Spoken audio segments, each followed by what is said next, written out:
ಈಗ ನಿನ್ನೆ ಬಹಳ ಸ್ಪಷ್ಟವಾಗಿ ಸದನದಲ್ಲಿ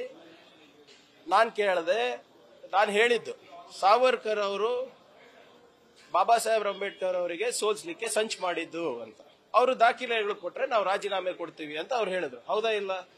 ಈಗ ದಾಖಲೆಗಳು ಬಿಡುಗಡೆ ಮಾಡಿದ್ದೇವೆ.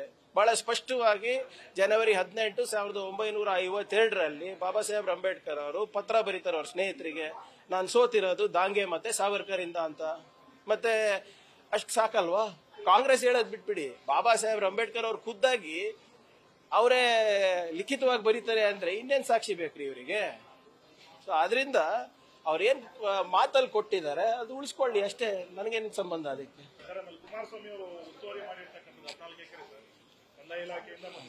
ಅದೇನಿದ್ರು ನೋಡಿ, ಮಿಕ್ಕಿದಕ್ಕೆಲ್ಲ ದಾಖಲೆ ಇರ್ತದೆ ಇವ್ರ ಹತ್ರ, ಇದಕ್ಕೆ ಯಾಕಿಲ್ಲ? ಹೌದಾ ಇಲ್ಲ? ಅದು ಸರ್ಕಾರದ ಮಿಸ್ಟೇಕ್ ಇದ್ರೆ ನಮ್ಗೆ ಶಿಕ್ಷೆ ಆಗ್ತದೆ, ನಿಮ್ದು ತಪ್ಪಿದ್ರೆ ನಿಮ್ಗೆ ಶಿಕ್ಷೆ ಆಗ್ತದೆ. Simple as that.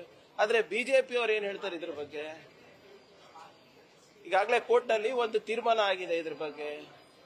ಬಿಜೆಪಿ ಅವರು ಮೋದಿ ಅವರು ನಾ ಖಾವುಂಗ ನಾ ಖಾನೆ ದೂಂಗ ಅಂತ ಹೇಳಿದವರು ಇವತ್ತು ಒತ್ತುವರಿ ಮಾಡಿದವರಿಗೆ ಯೂನಿಯನ್ ಮಿನಿಸ್ಟರ್ ಮಾಡ್ಕೊಂಡಿದಾರಲ್ಲ, ಏನಂತಾರೆ ಬಿಜೆಪಿ ಅವರು? ಅವ್ರಿಗೆ ಕೇಳ್ಬೇಕು ನಾವು. ನ್ಯೂಸ್ ಫಸ್ಟ್, ನಿರ್ಭೀತಿಯಿಂದ ನಿಮ್ಮ ಪರವಾಗಿ.